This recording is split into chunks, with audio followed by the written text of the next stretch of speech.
আমি তো আমার স্বামীর কাছে মাপ চাইতে পারি নাই।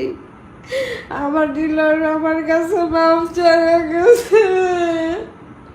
আমি কোনোদিন আমার স্বামীর মন থেকে অভিশাপ দিই না। আমার স্বামীর প্রতি আমার কোনো দায় দাবি নাই। আমি আমার স্বামীর মন থেকে মাফ করে দিছি। আমার স্বামীর প্রতি আমার কোনো কষ্ট নাই, কোনো অভিযোগ নাই, কোনো রাগ নাই। আল্লাহ, আপনি আমার ডিলারে মাফ করে দেন। অন্ধকার কবরের মধ্যে 1,00,000 কেমনে রয়েছে।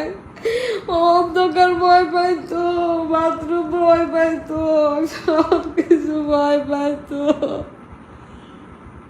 ও বেঁচে আছে, আমার গড়া লাগছে। আল্লাহ, আল্লাহ তোমার স্বামীর মাফ করে দেন। আমার স্বামীর জীবনের সমস্ত গুণা আপনি মাফ করে না, পাক পবিত্র মানে জান্নাতবাসী করে দেন।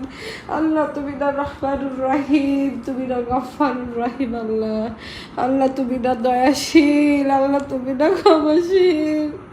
মাফ করার মালিক তো তুমি। আল্লাহ, আল্লাহ তুমি কত বড় বড় গুণা তুমি মাফ করে দাও। আল্লাহ, তুমি আমার ডিলারে মাফ করে দাও। আমার ডিলারে তুমি মাফ করে দাও। আমার স্বামী কোনোদিন দুটো থাকতে কাউরে কষ্ট দেয় নাই, কাউরে কষ্ট দেয় নাই। তুমি তো দয়াশীল, তুমি তো ক্ষমাশীল, মাফ করার মালিক তো তুমি। আল্লাহ, আল্লাহ, ইয়া আল্লাহ, তুমি আর রহমান, তুমি আর রহিম, তুমি আল গফফারুর রহিম। তুমি আমার কলজার টুকরাটারে মাফ করে দাও। আমার স্বামীকে তুমি ঘুম পাড়ায় রাখো। আল্লাহ, কবরের আযাব তুমি দিও না। ও কিডনির ব্যথা ছটফট করতো না। আল্লাহ, একটু কিডনির পাথরের ব্যথায় ওরে সহ্য করতে পারতো না, ঘুমাইতে পারতো না, খালি করতো না, শির ব্যথা ব্যথা।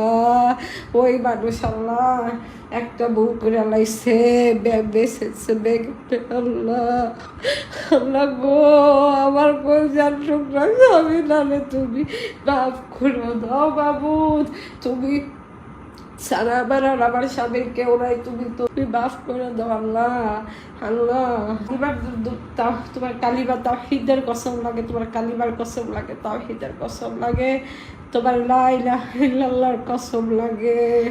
আমার কলজার টুকরা স্বামী তুমি মাফ কইরা দাও।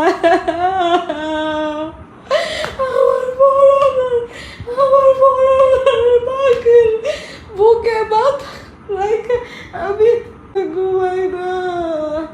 আমার বুকটা ফাঁকা হয়ে গেছে।